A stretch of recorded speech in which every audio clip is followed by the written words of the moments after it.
Merhaba arkadaşlar. Bugün 13 Nisan'da bölmüş olduğumuz 5 işlemli arı kovanımızın durumuna bakacaktık. Beni izleyen, takip eden arkadaşlar merakla bu kovanı sorguluyorlardı. Ve bugün bakacağız. Şunu belirtmek istiyorum. 13 Nisan'dan beri bu kovana alk kuluçkalı açmadım desem yeridir. Şerbet vermedim. Diğer kovanlarda hani gösteriş olsun diye dolu çıtaları da aktarmadım. Özellikle bu kovanı seçtim. Çünkü diğerlerinde biraz daha fazla bal var. Geçenleri kontrollerimde. Bunda biraz daha az var.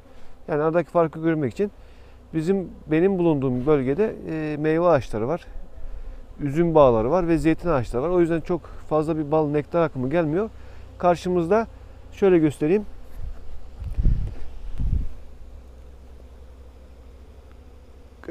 Karşımızda çam ormanları var. Nasip olursa Ağustos 15'ten sonra oraya yönleniyoruz. Yani oradan bal almaya çalışıyoruz. O yüzden biz bahar balı çok nadir alıyoruz. Hatta almıyoruz desek yeridir. Yani Ağustos 15'e kadar arının içindeki yiyeceği bırakıp evet biz normalde bahar balı almıyoruz.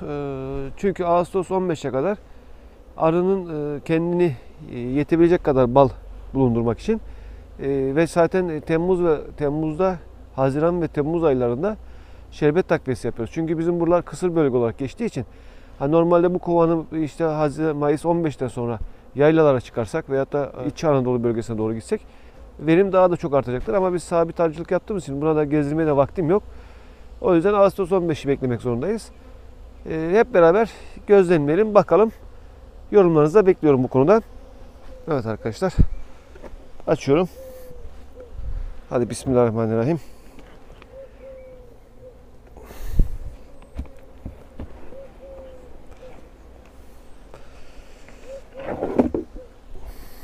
Şöyle üstten bir görüntü alalım. Evet, görüldüğü gibi arı yoğunluğu gayet iyi. Maşallah. Bundan hatırlarsanız 3 bölüm aldık. Her seferinde aynı kovanı paylaştım.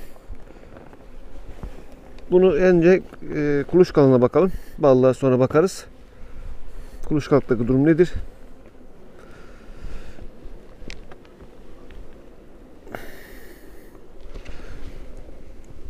Hoppa. Bizim burada da havalar bir hafta çok sıcak gitti. Sonra 3-4 gün soğuk gitti. Ve ardından da yağmurlu gitti 3-4 gün. O yüzden arılar çok nadir çalıştılar. Yani burada besleme de yapmadık, onu da belirteyim. Şöyle.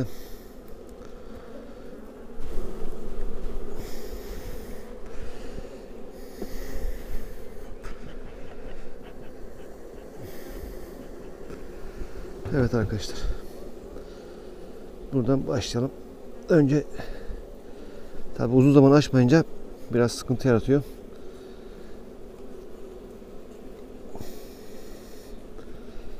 Dediğim gibi ana rızgara attıktan sonra hiçbir şekilde besleme yapmadım.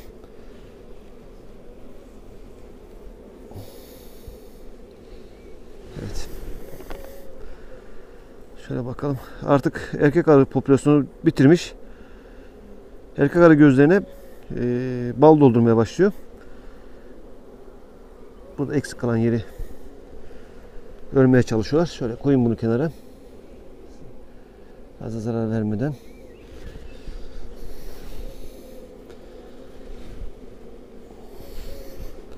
Görüldüğü gibi arı popülasyonu gayet güzel. Evet. Kapalı yavrular var, günlükler var.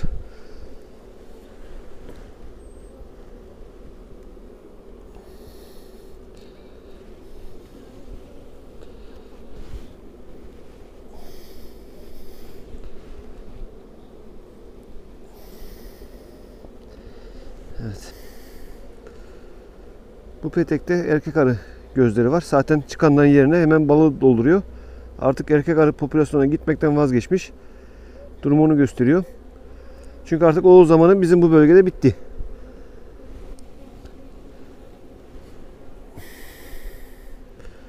Evet, komple günlük yumurtalar mevcut burada. Orta kısımları doldurmuş.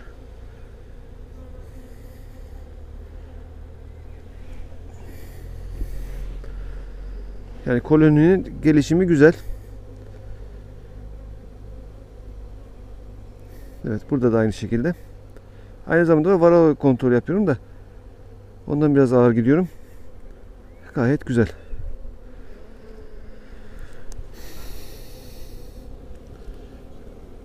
Arımız sakin. Çünkü yiyeceği olduğu sürece arımız çok saldırgan olmaz. Evet. Bu da komple kapalı gözlü yavrular mevcut. Evet. Burada da var. Polen de var. Diğer çerçevelerde aynı şekilde.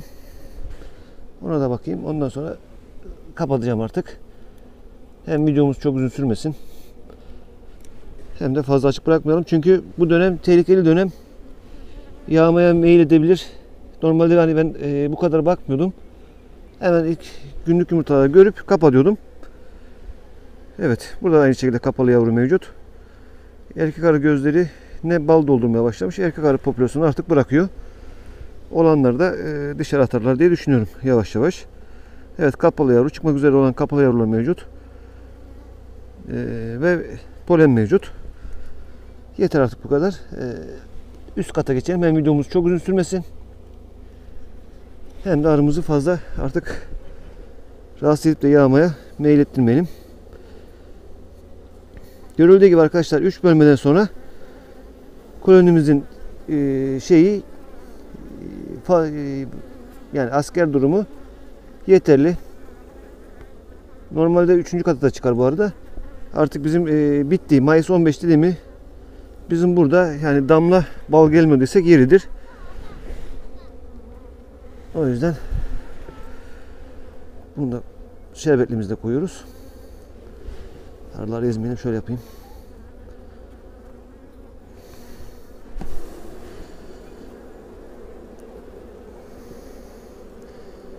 Evet arkadaşlar. Evet, kuluçkaları gördük. 3 bölmeye rağmen yani 4, 8, 12 çıta aldık buradan. 12 çıta arı aldık. 6 çıta yavrulu çerçeve aldık. Ve durumu bu. Hep beraber gözlemledik. Kuluçkalık başarılı. Şimdi ballık kısmına bakalım. Hep beraber.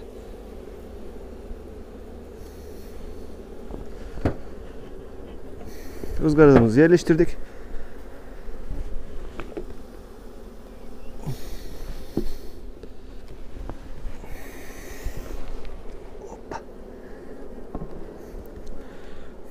Evet arkadaşlar. Şimdi ballıktayız. Şöyle kameramı ayarlayayım.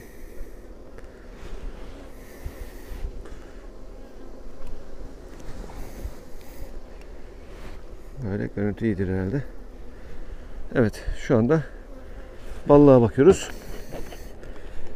Balıktaki durum nedir? Yani dediğim gibi çok bal beklentim yok. Çünkü biz Ağustos 15 hazırlıyoruz. Bizim burada zeytin ağacı, üzüm bağları ve meyve ağaçları mevcut. O yüzden çok bal şeyimiz yok. Beklentimiz yok. Önemli olan bizim için Ağustos 15. Evet, burada azar azar var. Nektar var boşluklarda.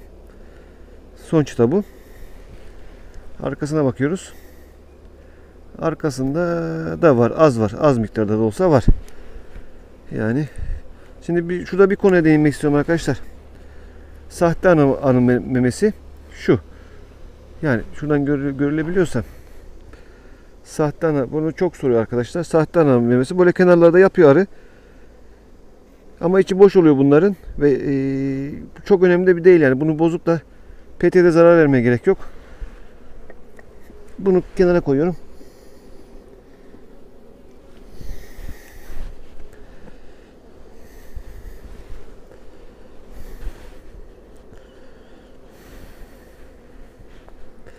Evet. Burada nektar var. Gördüğünüz gibi. Şöyle. Ama sırlama yok tabi. Bunu hiçbir şekilde alamayız. Sağamayız da. Kapanmasını bekliyoruz.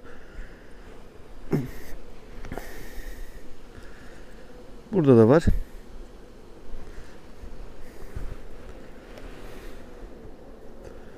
Eğer bizim burada bu bölgede çok güzel ballı bitkilerimiz olsaydı, ne bileyim, kestane ağacı, portakal, mandalin, çok güzel olurdu. Evet. Bunu da sallayayım da göstereyim size isterseniz. Çünkü aralardan gözükmeyebilir. Evet.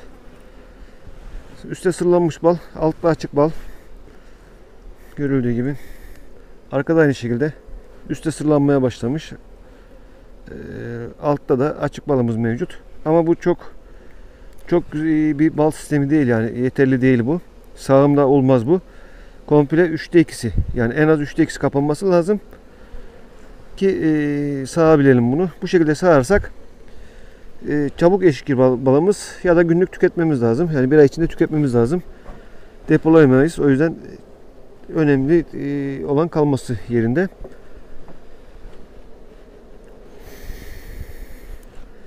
Evet, bu da aynı şekilde. Şuradan göstereyim isterseniz, şöyle yakın çekim. Bütün gözler dolu ama sırlanmasına daha zaman var. Dediğim gibi şerbet vermiyorum. Kesinlikle ızgaradan sonra.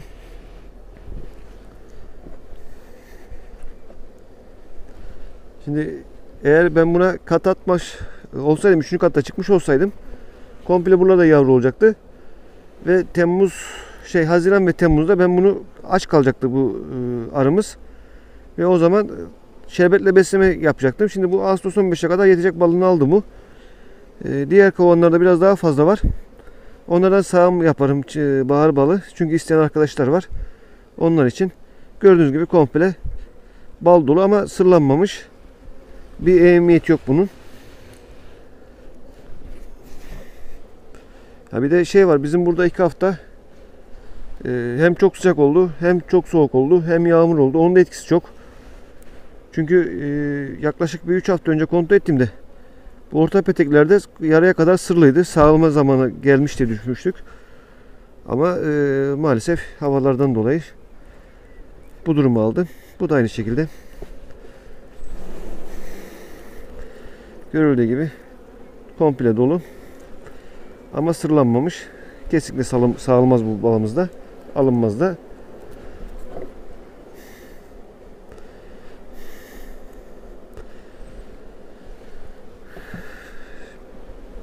Bazı arkadaşlar diğer videolarımda diyor ki şerbet çok veriyorsun. Şerbeti bala karıştırıyorsun diyor. Çünkü teknik arıcılıkta arkadaşlar şerbet vermek mecburi. Yani mecbur demeyeyim de şart diyeyim. Çünkü bala yürüten arımız aç kalır. Aç kalırsa yürüyemez. Gördüğünüz gibi. Gördüğünüz gibi yani şu anda bu şerbet verilmediği halde yapılan bal. Şerbet verseydim ben bunu çoktan doldurturdum. Yani yarım çuval şerbete bakar. O da bizim vicdanımız el vermez. Gördüğünüz gibi arkadaşlar. Biz de neyse onu paylaşıyoruz. Yorumlarda size bırakıyoruz.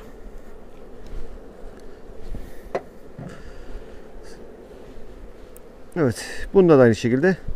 Ortalarda balımız var.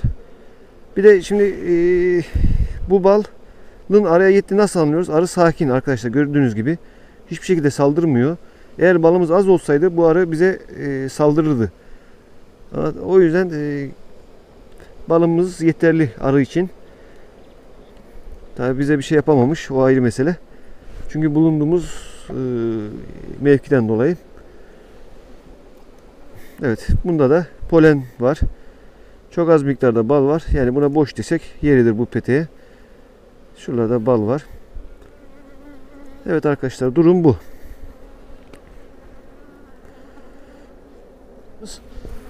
O yüzden maalesef bu kadar oluyor. Ağustos 15'e kadar çamı beklemek zorundayız. Buna şurup beslemesi yapmıyoruz. Çünkü içindeki bal yeterli. Izgara biraz daha durmasını istiyorum. Çünkü popülasyon çok yükselmesin. Nasıl olsa artık oğul mevsiminde geçti. Bizim buralar için azaldı yani. O yüzden kalmasında fayda var. Evet arkadaşlar. Bir videonun daha sonuna geldik. Görüldüğü gibi hepinizin merakla beklediği kovanımızın durumunu hep beraber inceledik. Biz bu kovanımızdan toplamda 12 tane çıta almıştık. Bunun 6 tanesi yavrulu, 3 tanesi polenli, 3 tanesi de ballı çıta olmak üzere. Toplam 12 tane çıta aldık ve bu koloniden 3 tane koloni oluşturduk. Ve görüldüğü gibi yani arı sayısı gayet güzel ve başarılı. Ana arı bir taraftan da üretmeye devam etmiş. Mayıs 15'ten sonra bal akımı duruyor. O da neden dolayı duruyor? Hani bizim buralarda kır çiçeklerinden ve bahçede açan meyve ağaçlarından aldığımız ballar. Bu nektarlar.